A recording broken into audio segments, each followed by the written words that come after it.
Ok, vous m'entendez? Oui, c'est bon. Bonsoir à tous, et merci d'être aussi nombreux pour ce talk. Soyons RESTful avec RESTX. Donc je vais commencer par me présenter un petit peu rapidement. Je travaille dans une boîte qui s'appelle 4SH, c'est une boîte qui fait du service Java et web, surtout pour les éditeurs de logiciels. Donc dans cette boîte-là, je suis responsable de l'agence de Bordeaux. Je suis aussi architecte principal et puis surtout moi, je suis développeur. Voilà, parce que c'est ça mon métier, le vrai métier que j'aime, c'est développeur. Je suis le créateur et lead développeur de RESTX. Je suis également le créateur du Bordeaux Jug, dont je ne m'occupe plus aujourd'hui, donc il y a 5 ans, un peu plus de 5 ans, 6 ans, j'ai créé le Bordeaux Jug, et également le créateur de Apache Ivy, qui fête ses 10 ans, la release 1.0 fête ses 10 ans la semaine prochaine. Ça ne me rajeunit pas, donc j'ai créé ça il y a 11 ans à peu près, Ivy. Voilà, ça c'était les présentations. On va attaquer donc sur RESTX. RESTX, c'est quoi? Alors RESTX, c'est un framework REST, donc qui est développé en Java, pure Java, qu'on va utiliser en pure Java, version 7 ou plus, support de Java 8 est en cours, enfin ça marche avec Java 8, avoir des fonctionnalités supplémentaires font partie des fonctionnalités qui sont en cours de développement. C'est open source, licence Apache. C'est pas innovant parce que innovant faut pas le dire, c'est pas disruptif parce qu'il faut pas le dire non plus parce que c'est juste ça. Donc j'ai mis ça comme ça. Le focus c'est un outil qui est développeur friendly. J'ai dit je suis développeur, moi j'ai essayé de faire un outil qui me plaise. C'était juste ça le cahier des charges au début, c'était faire quelque chose qui me permette de faire du reste de façon que je trouve amusante. Voilà, donc pour moi, du développeur friendly, l'objectif c'est de coder avec, et du coup les slides c'est à peu près fini. On va attaquer sur du live coding. Donc on va d'abord voir comment on va pouvoir démarrer une appli sur RESTX assez rapidement. Donc il y a un petit shell, on peut installer un shell dans une ligne de commande, notamment de créer des applications, de bootstrapper une petite application. Donc je vais partir là-dessus. Donc dans un shell, bon là j'ai installé, mais je sais pas j'ai RESTX installé. L'installer c'est juste une commande, mais il faut internet. Et d'ailleurs je vais peut-être avoir des soucis si j'ai pas internet. Donc là je fais un RESTX appelé new, comment tu vas appeler ton appli. Je fais démo 444. Où est-ce que je veux la mettre? Le groupe ID, le main package, le machin. J'accepte tout. Je vais mettre en Java. Dernière version de RESTX, quoi signer mes trucs, un pass pour m'authentifier, je vais mettre Juma, et puis un port sur lequel je veux le démarrer. Ici, je vais mettre 8444, un chemin sur lequel on met. Est-ce que je veux générer un exemple ou pas? Juste avoir un bootstrap sur lequel j'aurai aucun exemple et je peux démarrer une vraie application, ou alors est-ce que je veux un petit exemple à l'intérieur pour voir ce que ça donne? Donc là, je vais mettre un exemple. Et puis là, si on veut un client qui va avec, je peux le mettre en plus. Et là, il me demande si je veux l'exécuter maintenant, télécharger ses dépendances et l'exécuter maintenant. Je vais dire oui, en espérant que mon manque de réseau ne pose pas de problème. Je dois avoir les trucs en cache normalement. Voilà, donc là, il a téléchargé, c'était déjà téléchargé, les dépendances, il a résolu les dépendances, il a compilé mon appli, copié les ressources, et puis démarré mon serveur. Il me dit, il t'attend, le serveur t'attend à cette URL-là. Donc je récupère l'URL. Je vais dans un Chrome ici, je spoil un peu les trucs là, c'est pas bon. Je vais copier ça, donc je vais sur mon port 8444, il me demande un login ici, donc j'ai le mot de passe dont j'ai parlé tout à l'heure ici. Donc là je me log sur une petite console, donc ça m'a démarré un serveur sur lequel j'ai une console qui vient avec RESTX en fait, et qui permet d'avoir une série d'informations, et notamment, j'ai un truc ici API Docs, donc je vais avoir de la doc directement sur mes endpoints. Et puis je vais pouvoir voir là que je peux appeler, donc j'ai des get de /message par exemple, donc je peux faire ça, et là, hop, un peu plus de place, je peux essayer mon truc, dire j'envoie mon message, et puis il me dit bonjour admin, parce que je suis log admin, donc ça c'est un endpoint qui répond directement sur moi-même. Donc voilà, bon, truc assez basique, mais on n'a pas vu de code pour l'instant, j'ai parlé de live coding, mais on n'a pas encore vu. Donc qu'est-ce qu'on a derrière ce truc-là? On a un petit peu de code source qui nous a généré. Donc je vais aller me mettre dans le répertoire démo 444, c'était ça. Ici, ok. Donc là je vais ouvrir un éditeur là-dessus. Donc là, j'ouvre un Atom, un éditeur texte basique, simplement pour voir un peu les trucs que j'ai derrière. J'ouvre donc la ressource que j'ai là-dessus. Il me dit, ah, tu dis bonjour ici, ah, je vois mon hello. Et donc là, au lieu de faire juste hello, je vais dire bonjour, par exemple. Je sauve. Je vais dans mon truc, je suis sur slash message, hein, je réenvoie, hop. Et là, j'ai mon bonjour qui arrive là. Donc, j'étais dans un simple éditeur texte, hein, j'ai pas eu à lancer d'IDE et tout ça. J'ai de la compilation à la volée, du hot reload sur ma partie serveur. J'ai eu un petit temps de réaction là. Mon premier send, là, il a pas obtenu le truc, parce qu'en fait, la détection ici du changement, elle a pris un tout petit peu de temps, parce qu'il m'avertit en fait au début que sous Mac, l'implémentation sous Mac des notifications file system est pas très bien faite, et donc il faut rajouter un petit plugin sur SX pour avoir des meilleurs temps de réaction sur les notifications du file system. Voilà. Bon, ça c'était le truc vraiment hyper basique là-dessus. Lancer une appli simplement pour bootstrapper quelque chose, donc après on peut développer sur cette appli-là. Là, je vais vouloir plutôt essayer de faire avec vous une application. Donc montrer quelque chose d'un petit peu plus réaliste que juste du Hello World, dire bonjour. On a un petit peu assez de tout ça. Donc on va développer une petite application. Enfin on va, c'est surtout moi hein, en l'occurrence. Mais je vais développer une petite application avec vous. Le client il est déjà développé, il est fait avec du Angular. Donc là le but de l'application c'est un truc révolutionnaire qui va vraiment tout changer. L'application, elle s'appelle I Was There, et c'est une appli qui va vous permettre de dire j'y étais, j'étais là à cet événement-là, je peux montrer à tout le monde que j'y étais et que j'ai participé. Donc voilà, donc on va avoir quelques écrans, un petit truc d'accueil, et puis après avoir une liste d'événements, et puis après sur un événement pouvoir voir qui c'est qui était là, et puis pour pouvoir s'enregistrer en tant qu'utilisateur, etc. Voilà, donc pour ça, on va mettre donc un client d'un côté, un client AngularJS. Comme je l'ai dit, c'est déjà développé. Donc là-dessus, ce client-là, il sera développé. Donc tout est en fichier statique là-dessus. Donc c'est-à-dire que c'est pas un flux HTML dynamique, etc. Donc ils sont construits avec du grunt, les trucs assez classiques dans le monde du front. Et derrière, en fait, en termes de déploiement, l'objectif, c'est qu'on va amener ça en production.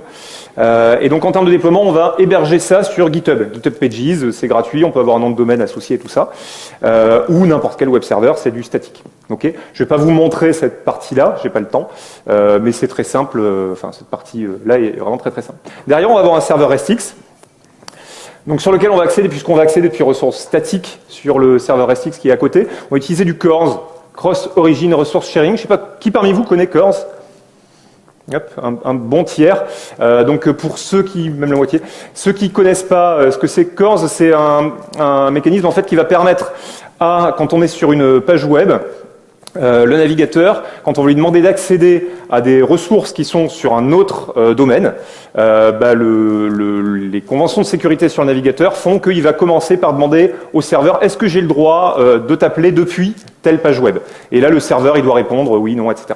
Donc là, on va avoir du support de CORS dans la partie RESTX pour pouvoir faire ça.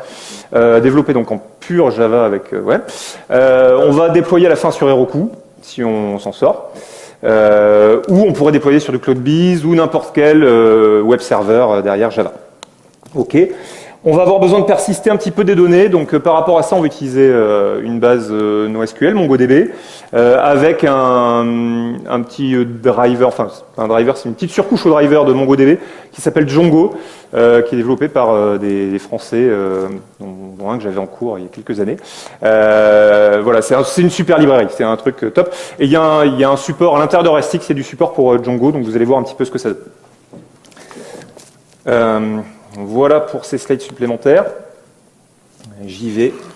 Il est 15, j'ai déjà passé 10 minutes. Il est temps que j'attaque mon appli. Donc là, mon appli, j'ai juste préparé un tout petit peu le travail. Donc là, j'ai un ID dans lequel, dans les sources, j'ai trois pauvres classes, une classe avec un main ici, un app serveur qui va me permettre de lancer un serveur pour le développement. Je vais avoir à côté un petit module dont je parlerai après. Et puis là, c'est du support de CORS, mais j'ai aucune ressource pour le moment. Donc là, je vais pouvoir lancer mon serveur. Donc là, c'est une classe avec un main. Hein.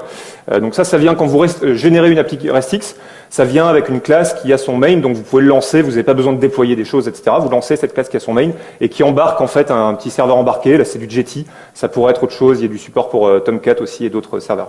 Donc là, il le lance comme tout à l'heure. Il me dit, je suis en dev mode avec l'autocompile, je suis prêt. Et là, il m'a pas fait mon warning de rafraîchissement parce que j'ai mis le petit module qui s'appelle RESTX Barbary Watch, qui permet d'avoir une implémentation native sur le file system macOS des notifications du file system et pas du polling.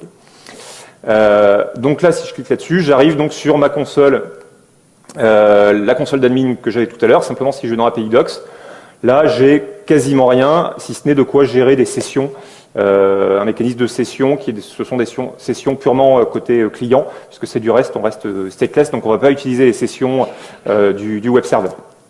Voilà, donc j'ai juste ces éléments-là qui sont à ma disposition. Donc je vais pouvoir commencer à coder. Donc là, le premier truc que je vais vouloir faire dans mon client, c'est avoir une liste d'événements. Donc sur cette liste d'événements, qu'est-ce que je vais faire? Je vais commencer par me créer un petit package, je vais l'appeler REST. Je vais me créer après une classe à l'intérieur que je vais appeler Events Ressource. OK. Dans cette classe, je vais devoir mettre des annotations. C'est un framework qui est orienté plutôt annotation, qui va travailler en fait avec un annotation processeur. Donc à partir de ce que j'indique là, l'annotation processeur va me générer un petit peu de code qui va appeler après ma ressource et qui va permettre que les choses fonctionnent. Là, je dois mettre deux annotations, une pour dire que c'est un composant et puis l'autre pour dire que c'est une ressource. Voilà. Et donc là-dessus, je vais pouvoir définir, je vais commencer par mettre la notation, que je veux faire sur un get, sur /events. Je vais vouloir renvoyer un itérable de event. OK, event, ça n'existe pas encore. Je vais lui demander de me créer la classe event dans le package domain. Il n'existe pas, il me le crée. OK. Sur cette classe event, je vais commencer à lui donner simplement un nom. Qu'est-ce que je pourrais lui donner d'autre? Je vais lui donner un ID parce qu'on va la stocker dans on va la stocker dans MongoDB. Et du coup, c'est pas mal de mettre un ID à côté, donc je vais utiliser un ID là-dessus. Je rajoute des getters, du setter en fluent. Je préfère avoir des setters fluent que les classiques. Voilà, j'ai simplement ça. Et puis là, donc j'ai mon find all events ici qui va me renvoyer. Donc pour l'instant, je ne vais pas les stocker tout de suite. Je vais simplement, pour tester mon truc, faire un return de asList. New event.setName de Divox. OK, on fait simplement quelque chose comme ça. Donc là, je rebascule sur mon API Docs. Je rafraîchis ma page. Il m'a rajouté ma déclaration dans ma doc de ce endpoint supplémentaire. J'ai rien relancé tout ça. Mon serveur, il tourne, il rafraîchit tout ça à la volée. Là-dessus, je peux aller le voir. Je vois nickname, find all events. Ça me dit, tiens, ça renvoie des trucs comme ça. Quand c'est un succès, c'est du OK. J'ai même un accès aux sources, mais voilà, c'est pas grand-chose. Je suis pas sûr qu'il marche dans la version que j'ai là. Et là, donc, je peux tester. Comme j'avais vu, je fais mon truc, j'envoie, hop, ça me fait un 200, ça me renvoie le truc avec name divox. OK. Donc là, c'est bien, mais c'est toujours pas en base, ce truc-là. Donc, si je veux le mettre en base, déjà, il va falloir... Je vais vouloir travailler avec une collection de MongoDB. Donc MongoDB, c'est une base NoSQL qui stocke ces éléments dans ce qu'on appelle des collections de documents. Donc là, comme j'utilise Django, en fait, je vais demander à me faire injecter un truc qu'on va appeler des Django collections. Alors, c'est pas un truc de Django officiellement, mais c'est une toute petite surcouche qu'il y a dans RESTX avec le support. Là, je dis, je définis un attribut privé. Je réalise que c'est peut-être un peu petit là. Je sais pas. Hop.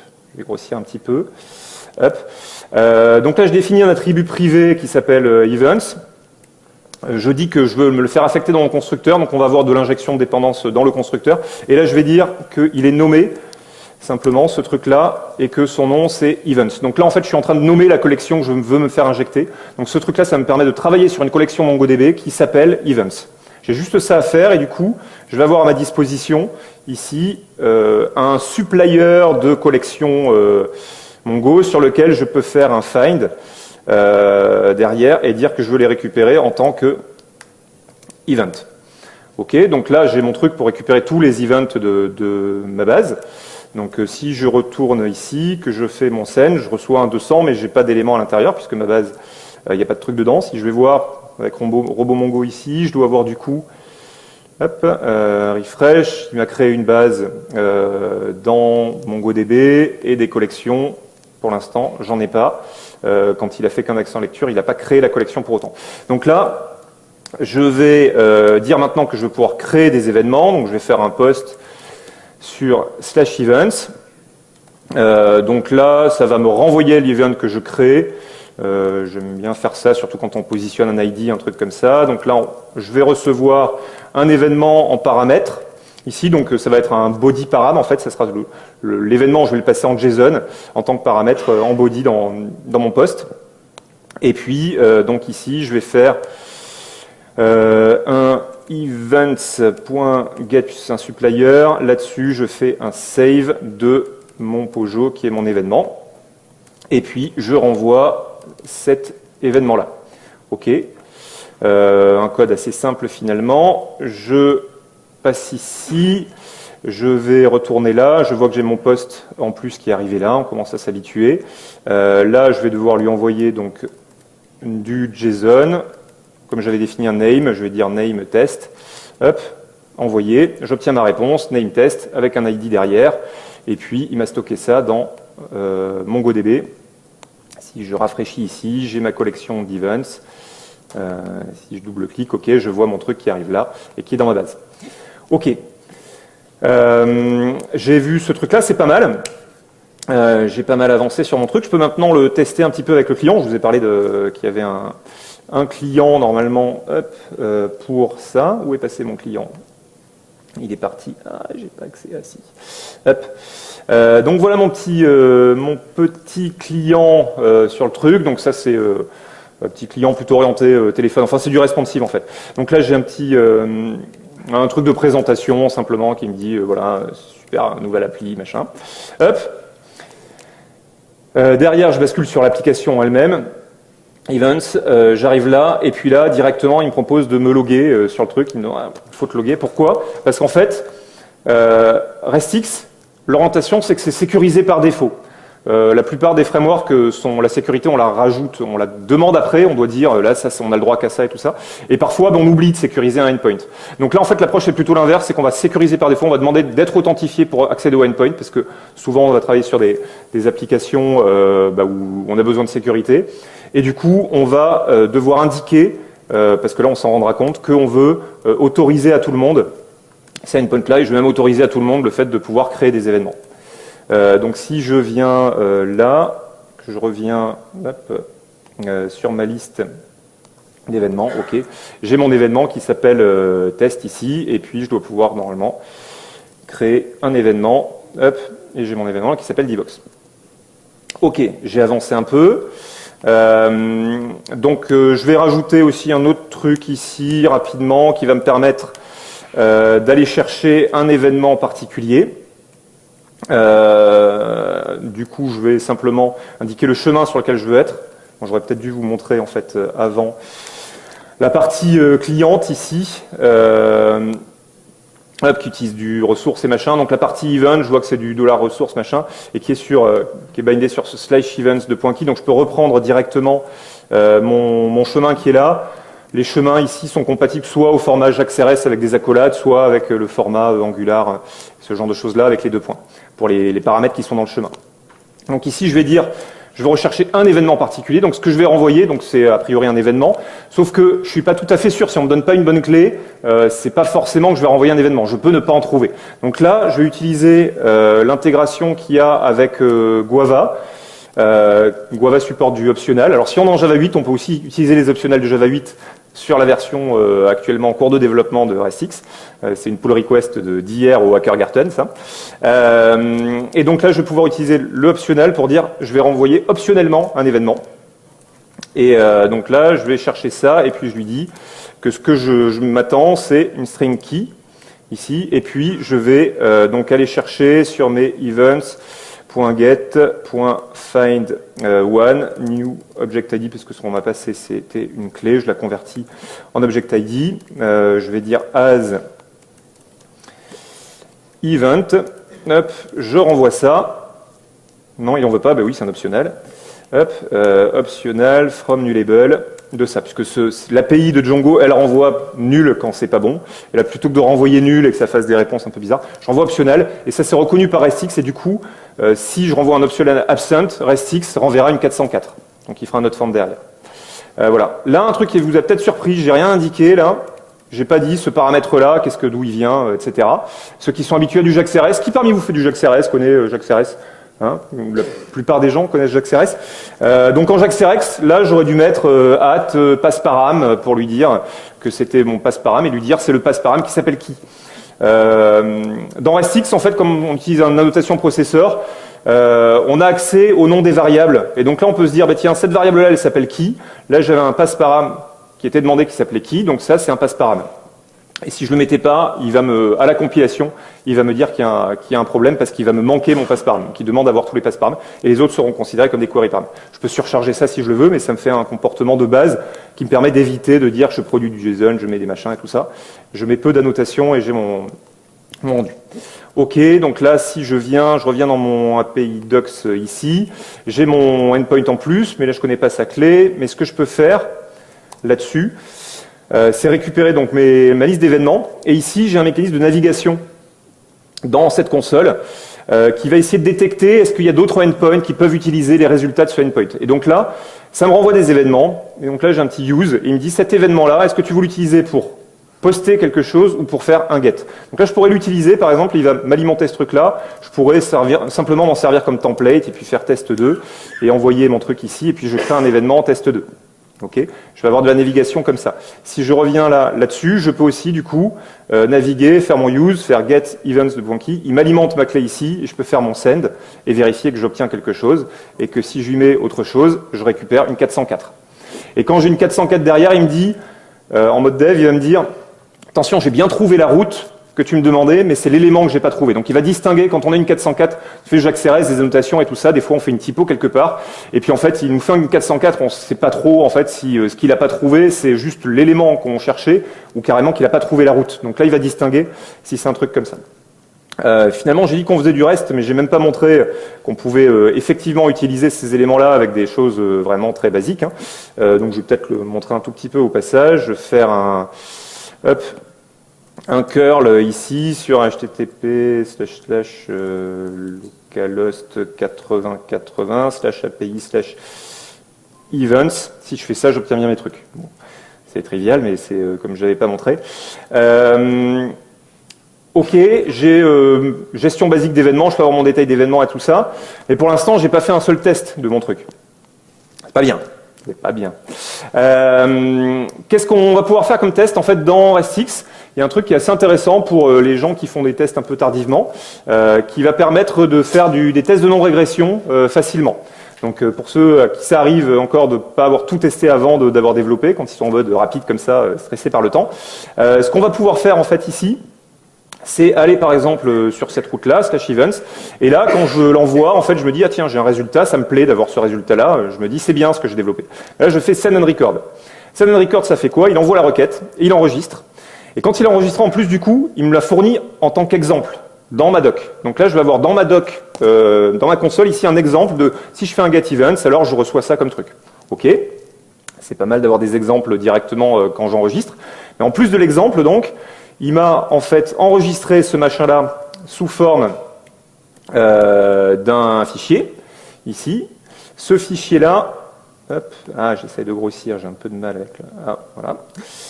Ce fichier-là, c'est du YAML, et en gros, ça dit quoi? Ça me dit que c'est du format un peu à la BDD, donc avec du given when then. Donc ça me dit, étant donné que il est telle heure et tel jour, et que dans ma collection de events, j'ai ces 3 événements-là, alors, quand je demande à faire un get sur events, avec l'authentification suivante via des cookies, alors, j'obtiens ça comme résultat. D'accord? Donc c'est non seulement un exemple, mais il m'a capturé non seulement ma requête, son résultat, mais aussi du contexte. Et dans ce contexte, il a déterminé que ce qui m'intéressait, c'était l'heure qu'il est, et puis la collection d'événements. Donc il a été capturé la collection d'événements dans MongoDB pour récupérer ça. Il l'a inliné dans l'élément là. Et du coup, ça me fait de ce truc-là une spec que je peux exécuter comme un test. Donc là, je vais pouvoir aller simplement dire que là-dessus, je veux créer un test. Ok, crée-moi le test, machin, je veux que ce soit du JUnit 4, très bien. Où est-ce que tu me le mets? Bon, là, j'ai pas encore mon répertoire de tests, donc c'est pas bon, il me l'a viré. SRC test Java. Clac. Donc si je fais ça, cette fois, il devrait arriver à me le proposer. Create new test. Ok, ok, il me le met là. Donc là, je vais pouvoir utiliser ce truc-là pour faire des tests. Donc j'ai des rules en fait qui sont à disposition, avec JUnit classique. Hein. Donc je vais pouvoir utiliser une règle comme ça. Bon, je me suis pris des snippets pour aller plus vite parce que mon temps est limité. Je pense que j'aurai pas le temps de finir dans tous les cas. Donc là, je vais, avec la complétion, retrouver le fichier correspondant. Et là, je fais une exécution de ce truc-là. Non, il n'en veut pas. Pourquoi il ne veut pas exécuter avec mon CTRL-ALTER2? Non, il ne veut pas. Hop. Non, c'est pas celui-là. C'est Event Resource Test que je voudrais exécuter. Events Resource Test. Bon, hop, il est là. Voilà, il exécute mon machin. Et il fait mon test derrière, là-dessus, avec le test qui est passé. Et si je change derrière mon test, hein, mes éléments ici, ça ne marchera plus. Je peux le faire aussi sur le post et tout ça, les autres éléments, ça fonctionnera aussi. Après, quand on a tendance à créer des tests supplémentaires, ça devient un petit peu pénible au bout d'un moment de à chaque fois devoir ajouter ici un should machin pour chacun. Et donc on a une autre solution ici, c'est d'utiliser directement un runner de JUnit. Et ce runner, en fait, là, je lui dis... là, je lui laisse le temps, hein, il dit, je suis trop vite pour lui. Là, je peux simplement avoir ma classe de test comme ça. Et là, qu'est-ce que j'ai dans cette classe de test? Simplement, je lui dis, tu vas l'exécuter avec un runner de spec test de RESTX, et tu vas trouver toutes les specs qui sont dans specs/events. Et du coup, tous les trucs que j'aurai ici, en fait, si je m'en rajoute un simplement en venant ici et puis en disant, tiens, je fais un use et puis un post là-dessus et que je fais un test 3 sans ID, que je fais un send record, du coup, là, il m'a rajouté un exemple ici. Là, il me rajoute l'élément ici. Et si je fais un CTRL-ALTER, s'il veut bien me le mettre, cette fois, event resource, ah, il est sur le 2. Hop, si j'exécute ce truc-là, il va l'exécuter donc avec le runner, il va trouver les deux tests. Je ne sais pas si vous voyez au fond, mais enfin bon, il a trouvé les deux tests correspondants, il m'exécute mes tests. Okay, donc je peux en rajouter assez facilement comme ça. Très bien, on a avancé un petit peu. Donc maintenant, qu'est-ce qu'on va vouloir faire en plus sur cette appli? Pour l'instant, on n'a pas fait grand-chose, mais j'ai montré des fonctionnalités. On va vouloir maintenant sur un événement, pouvoir gérer un petit peu des utilisateurs, dire je veux pouvoir me loguer, et notamment faire des sign-up. Bon, on pourrait utiliser des mécanismes de WOT ou des trucs comme ça. Là, je voudrais montrer une implémentation d'utilisateurs qu'on va stocker dans MongoDB. Donc là-dessus, qu'est-ce qu'on va faire? Alors, je vais utiliser une série de petits snippets. Simplement, ce que je vais montrer, c'est que je vais créer une classe d'utilisateur. Donc, c'est vraiment une classe de mon domaine à moi. C'est pas un truc qui est amené par RESTX ou machin. Donc là, je peux simplement définir les attributs que je veux là-dessus. Bon, je vais peut-être me prendre un snippet par rapport à ça. Voilà, un truc comme ça. J'ai pas grand-chose, mais là, j'essaie de gagner le plus de temps possible parce que je suis déjà en retard. Donc là, je définis quoi? Une clé, parce que c'est dans MongoDB, un email, un full name et une liste de rôles. Je mets des getters là-dessus, du fluent là-dessus aussi, ok. Et ce que je vais simplement devoir dire pour que ça puisse être utilisé pour l'authentification de RESTX de base, c'est que ça implémente un principal de RESTX avec deux méthodes à implémenter. Ici, qui me dit quelle est ma liste de rôles. Donc là, je vais dire set copy-off de ce que moi j'ai appelé rôle ici. Et puis un nom correspondant à ça. Et là, je vais utiliser carrément le nom. En fait, c'est l'identifiant du truc. Et là, je vais utiliser l'email directement pour faire ça. Je vais avoir besoin de ça. Après, je vais avoir besoin de surcharger un tout petit peu un truc qui s'appelle un user repository. Donc là-dessus, hop. Je dois avoir pareil un user repository qui doit ressembler à ça. Hop, voilà. Un app user repository, ce truc-là, il me demande de définir un admin par défaut qui va être utilisé tant que j'ai pas d'admin dans ma base pour pouvoir quand même me loguer en attendant que j'ai saisi quelque chose dans la base. Il va me dire que ma stratégie pour référencer mes utilisateurs, c'est par leur propriété qui s'appelle email. Et ensuite, il va travailler donc avec deux collections. Une collection pour les utilisateurs, une collection pour les crédentiels. Donc, c'est les best practices de séparer les crédentiels, donc le password, des utilisateurs en eux-mêmes, pour éviter que quand je vais chercher un user, par inadvertance, je récupère son password en même temps et que je l'affiche là où je veux pas. Il va travailler avec ces deux trucs-là et pouvoir fonctionner. Et après, je vais juste avoir à toucher dans mon module de mon application. Donc là, j'avais un authentificateur qui était basé sur du file system, simplement fourni un peu par défaut dans RESTX. Donc là, je vais le virer et remplacer ça par un authenticator qui fait que quelques lignes et qui dit je vais utiliser un standard user service qui se base sur le user repository qui est là. Alors là, ça montre des trucs un peu particuliers dans RESTX, c'est de l'injection de dépendance. Donc là, je suis en train de définir dans un module, avec un at module. J'ai toujours du mal sur cette grossissance de fonte. Ici, je suis en train de définir un module, à noter add_module, et toutes les méthodes qui ont un add_provide vont fournir des composants, en fait. C'est un peu comme tout à l'heure, j'avais mon add_component directement sur une classe. Donc là, ça ressemble à ça. Ça permet de fournir des composants qui vont être utilisables après dans les ressources. Et ce composant-là, il a des dépendances. Simplement, c'est les paramètres que ça prend là. Je peux nommer ma dépendance pour préciser les choses, notamment quand c'est une string. Et puis derrière, je vais renvoyer un authenticateur avec un user service. OK. Ce truc-là, du coup, je vais pouvoir l'utiliser. Venir là, créer une user resource, simplement pour gérer le sign-up. User resource. Parce que dans les choses un peu qui m'ont aidé là, avec Django de support, dans RESTX, j'ai pas directement de support de support de ressources, donc de endpoint, d'API pour créer des users et tout ça, parce que c'est assez, en général, c'est assez spécifique au domaine qu'on est en train de manipuler. Du coup, là, je vais dire que je vais prendre un post sur /users, que là, ça va me renvoyer un user de mon domaine, et je vais dire que ça j'appelle sign-up. Et là, si je regarde un petit peu mon client dans le sign-up, il me demande un email, un nom et puis un password. Si je regarde derrière ma classe user, là, ici, donc cette classe user, elle a une clé, un email, full name et des rôles, mais elle n'a pas de password, parce qu'en fait, les passwords, on va les stocker dans des crédentiels dans une autre collection. Du coup, là, je vais simplement me créer une classe que je vais appeler sign-up.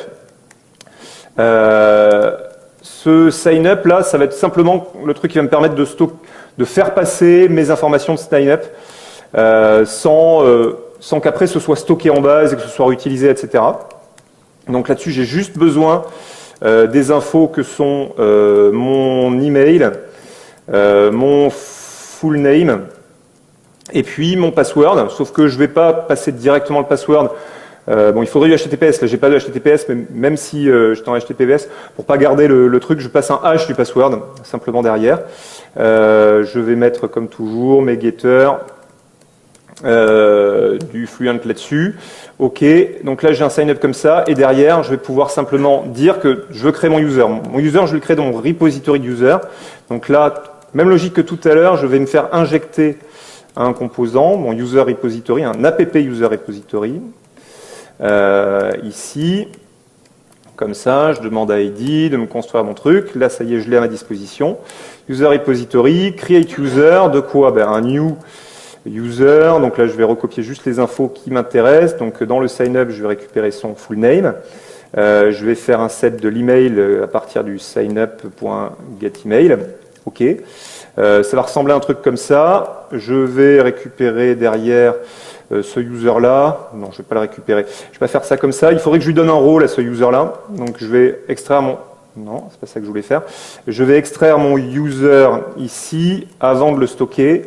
Et donc sur ce user, lui faire sur son rôle un add de roles.user. Donc je vais gérer des rôles comme ça. Créer mon utilisateur ici. OK, là j'ai créé mon user, j'ai toujours pas ses crédentials, donc il faut que je pense derrière à stocker ses crédentials que je vais stocker donc séparément. Je vais dire un set credentials sur le user, je vais stocker via son email les infos qui sont dans le sign-up ici, qui sont le password hash. OK, et puis là je vais renvoyer le user que j'ai créé. L'avantage là, c'est que j'ai pas à m'embêter quand je renvoie mon user, je suis sûr de pas mettre en même temps le password et tout ça, ça fait pas partie de mes infos de l'utilisateur. OK. Donc avec un truc comme ça, on devrait maintenant être en mesure d'aller essayer de s'enregistrer. Donc là, je mets mon mail, mon machin, mon password. Hop, test. Je croise les doigts, que j'ai pas fait de bêtises. Je croise les doigts et je crois que j'ai pas assez croisé les doigts. Je retourne sur le truc. Pourquoi il m'a demandé de m'authentifier? Je pense que j'ai peut-être oublié un truc. On peut aller voir dans... C'était la partie un peu sensible et comme je suis sous le stress, là, j'étais à peu près sûr que j'allais faire des conneries ici. Refresh, ok. Ok.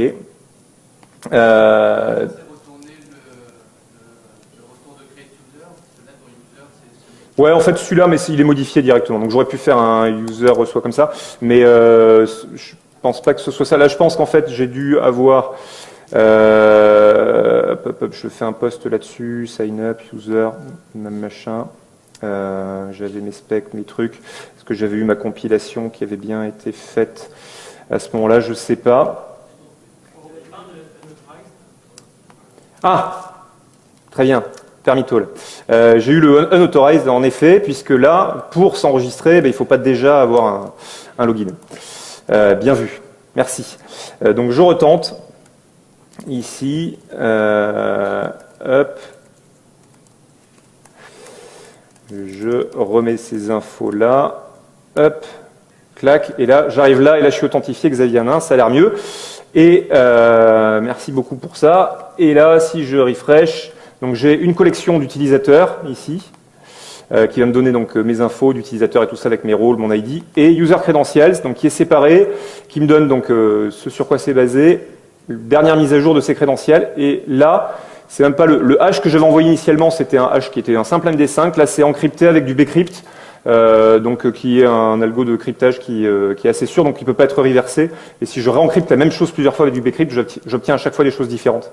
Donc ce qui est assez intéressant en termes de propriété, donc j'ai un truc qui est assez sécurisé quand même de ce point de vue-là, et j'ai pu m'enregistrer comme ça, et après ce que je voudrais rajouter, là je vais juste ajouter avec un petit snippet de quoi récupérer le current user. Voilà, ici. Donc là, j'ai une implémentation, donc j'ai besoin pour mon API, j'y vaut plus rien. Hop.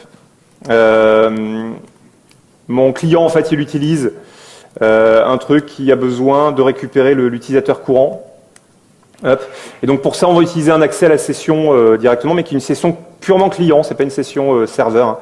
C'est une session sur le client, je vais accéder à mon principal, et c'est une session qui est signée, donc le client peut pas la changer. Enfin, s'il la change, c'est refusé par le serveur.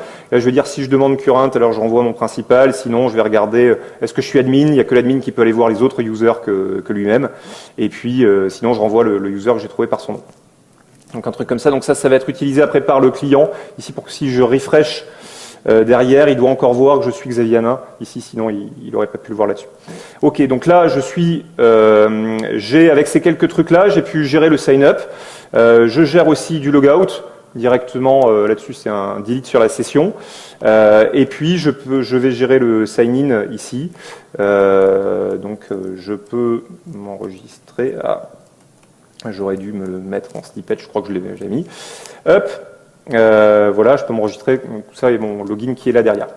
Ok, il est 18h44, je suis carrément à la bourre pour mettre en prod. J'aurais voulu vous montrer en plus de comment rajouter derrière, donc j'arrivais là-dessus, pouvoir dire j'y étais, et puis je rajoute un petit message sur les trucs comme ça.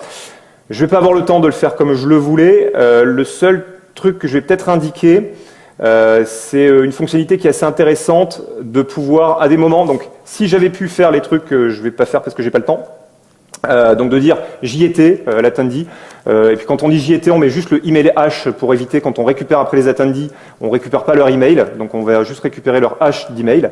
Donc si vous l'utilisez après derrière, le mail sera pas perdu, il est juste utilisé pour choper le gravatar en fait de l'utilisateur. Et derrière, à un moment donné, je veux pouvoir indiquer sur l'événement courant, est-ce que j'y étais ou pas. Donc plutôt que de faire une route, un autre endpoint pour demander est-ce que sur l'événement j'y étais ou pas, je vais vouloir en fait à un moment donné aller sur mon event ressource, et puis ici, quand je renvoie un événement, courant. Je vais vouloir en fait sur cet événement-là dire est-ce que moi j'y étais ou pas. Donc donner une info qui est liée à l'utilisateur courant. Et ça, dans ces cas-là, en fait, on a besoin de rajouter de l'information sur l'événement. Et donc ce truc-là, on va pouvoir le rajouter ici, donc mettre un booléen AOSR, ici, un truc comme ça. Par contre, si je le mets comme ça, ce booléen-là, hop, si je le mets comme ça, en fait, du coup, il va être persisté en base. Or, c'est pas du tout ça, c'est une info qui est purement cliente, qui est intéressante que pour mon client, parce que c'est lié à mon utilisateur courant. Donc, je veux pas persister en base le fait que l'utilisateur courant y était ou pas. Et du coup, là, je vais pouvoir utiliser un mécanisme de Jackson, parce que c'est Jackson qui est utilisé pour le mapping JSON, un mécanisme qui s'appelle les vues. Et donc, ce truc-là est assez intéressant. Donc, on peut faire de base, en fait, REST-X fournit des vues directement pour distinguer la vue qui est utilisée vers le client et la vue qui est utilisée vers MongoDB, parce qu'on utilise aussi Jackson pour mapper dans MongoDB. Donc, on a une symétrie, mais on peut se débrancher de cette symétrie. Et du coup, là, j'ai qu'à lui dire que c'est dans la vue qui s'appelle transient pour dire que c'est pas persisté. En mettant dans cette vue-là, du coup, ça sera exposé au client. Donc là, si je vais avec mon client ici chercher des événements je devrais avoir mon information I was there. Bon, il n'y a pas la bonne valeur, mais voilà. Alors que si je sauve ça après en base, ça ne sera pas stocké dans la base, cette information-là. Voilà, c'est un petit truc en plus. J'ai pas le temps de finir l'appli. J'étais un peu trop ambitieux en montrant les features en même temps. Donc je vais juste terminer par rapport à ça. Hop. Alors, full featured app, bon, pas grand chose en fait dans cette full featured app. Voilà, mais bon, il y avait quand même de la persistance et tout ça. Elle est déployée en fait. J'avais précodé un peu les trucs et tant que je le faisais sans rien expliquer à personne en face de moi par mon miroir, ça passait dans les 30 minutes. Donc j'avais déployé sur iosr.restx.io. Si vous allez dessus, vous pouvez y aller, vous enregistrer et puis dire j'y étais à un événement. Si vous mettez votre email, donc ça sera récupéré pour choper votre gravatar. Donc les fichiers sont hostés sur GitHub, c'est déployé sur Heroku, free version. MongoDB sur MongoHQ, free version, donc c'est tout du gratuit. On a une appli en prod qui est gratuite. Les sources sont disponibles sur mon GitHub, ici. Vous inspirez pas trop de la partie Angular, c'est juste très très moche ce que j'ai fait. Hein. J'ai codé ça ce week-end rapidement. Voilà, donc derrière, qu'est-ce qu'on a vu? J'espère que vous avez pu voir que c'est relativement facile de développer avec REST-X. Avec l'autocompile notamment, la console d'API Doc. Il y a beaucoup plus dans la console, j'ai pas le temps de tout montrer, donc il y a du monitoring, il y a de quoi regarder les settings, de paramétrer le i18n, changer à chaud, quand on a des labels.properties, des machins comme ça, on peut les changer à chaud, les récupérer en JSON et tout ça.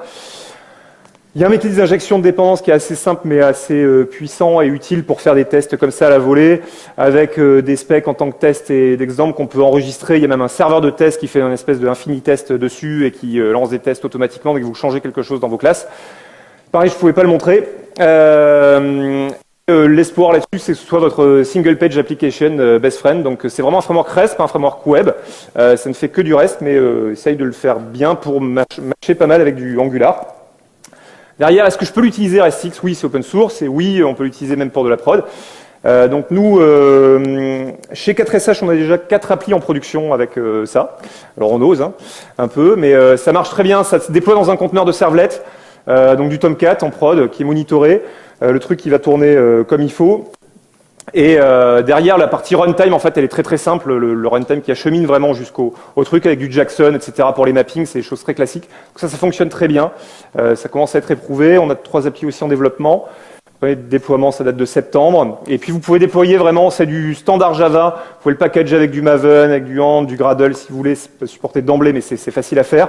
C'est disponible sur Maven Central.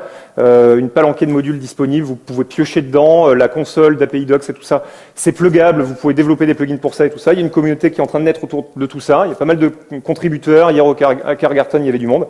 Donc voilà, j'espère que ça vous a donné envie. Et puis, merci d'être venu. Et si vous avez des questions, je crois qu'on n'a plus le temps. Merci.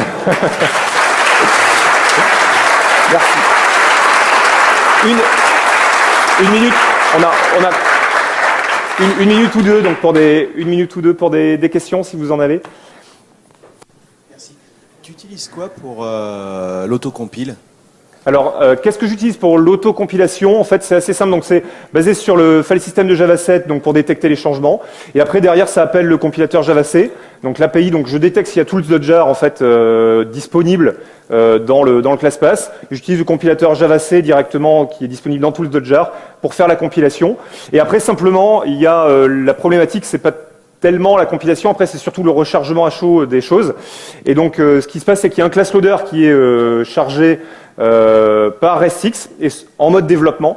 Et ce class loader, quand il y a une nouvelle compilation, il est jeté complètement et on en prend un nouveau.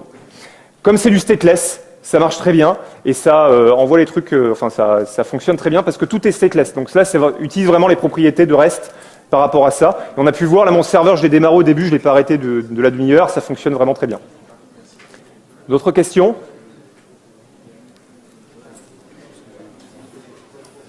Bonjour, merci pour ta presse. Juste une question, en général, qui dit RESTful dit aussi support de l'hypermédia. Est-ce que tu proposes des facilités pour générer justement les liens, typiquement dans une collection vers les entities qui sont dans la collection? Ouais. Donc sur le support de tout ce qui est hypermédia, il n'y a pas d'aide par rapport à ça. Donc voilà, je vais me faire blâmer par rapport à tout ce qui est REST et qui veut avoir ces parties-là, donc le HATOAS, etc. C'est un choix pour l'instant par rapport aux applis que nous on développait, où on utilisait peu ces parties-là. Donc on n'est pas vraiment REST en fait. C'est pareil, on n'est pas vraiment REST, il n'y a pas de content negotiation, on fait que du JSON pour le moment, on peut plugger d'autres choses, mais JSON ou TextPlain. Donc voilà, il y a des biais par rapport à ça pour rester focusé sur un périmètre qui est j'ai des endpoints, je produis du JSON, des choses comme ça. Il n'y a pas encore de support là-dessus, mais j'y réfléchis, on y réfléchit parmi les gens. Ça pourrait venir, et si l'intérêt, c'est des gens qui sont intéressés par ça, c'est quelque chose où je suis complètement ouvert là-dessus et envie d'y aller. Voilà. Dernière question. Une dernière question? Allez. On a parlé de CORS, et je suppose que donc c'est à configurer quelque part. Où est-ce que se fait la configuration? C'est centralisé, pas centralisé? Ouais. Alors la configuration de CORS, alors là-dessus c'est pour dire vrai. Donc dans les sources que je vous ai montrées, il y avait un CORS module. Donc en fait là c'était dans l'application que j'ai configuré la partie CORS parce qu'il y a du support de CORS dans RESTX, mais qui n'était pas suffisant, enfin qui était, faisait pas grand-chose. Il y avait des problèmes encore avec, la version avait pas été assez utilisée, donc ça marchait bien pour tout ce qui est get, etc., qui était le cas d'usage initial, et ça marchait pas encore pour le reste. Donc là j'ai configuré, il y a des mécanismes de filtre et tout ça avec RESTX, donc on peut mettre des choses assez facilement là-dessus. Donc là finalement je l'ai reconfigurer à la main. Sinon, c'est des mécanismes de configuration. On va lui dire sur quoi on veut autoriser le CORS ou pas. Et ça peut être surchargé sur des mécanismes d'injection et de configuration comme ça. Donc, c'est via du code que ça se configure aujourd'hui, la partie CORS. Et en fait, aujourd'hui même, c'est plutôt, je me fais mon petit module CORS qui autorise des choses. La configuration, en général, c'est parti quand il n'y a pas de fichiers spéciaux. Si, il y a un tout petit, enfin, il y a un support pour mettre des settings dans des fichiers de propriété, ça reste assez simple, je vais pas montrer ça. Le seul truc, c'est que le fichier de propriété, c'est comme dans Play 1, c'est du UTF-8 au lieu d'être les encodings là, de base des Java Properties qui sont juste affreux. Donc c'est tout UTF-8, hein, d'ailleurs, j'ai pas montré, mais il rajoute, là, RESTX, il détecte est-ce qu'il y a un encoding qui a été demandé ou pas. S'il le demande pas, il met de l'UTF-8 partout. Pour essayer de mettre les bonnes pratiques, il rajoute dans les contents qu'il renvoie, il précise que c'est de l'UTF-8, etc. Ça fonctionne très bien sur des projets internationaux où ça fonctionne très bien. Et sur cette partie settings, donc en UTF-8 avec des commentaires, c'est le seul truc en plus, où du coup dans la console, après on voit les settings, d'où ils viennent, où est-ce qu'ils ont été configurés vers des systèmes propriétaires, tout ça, et on a le commentaire qui indique ce que ça fait dans la console. Voilà. Bon bah merci Xavier. Merci à vous.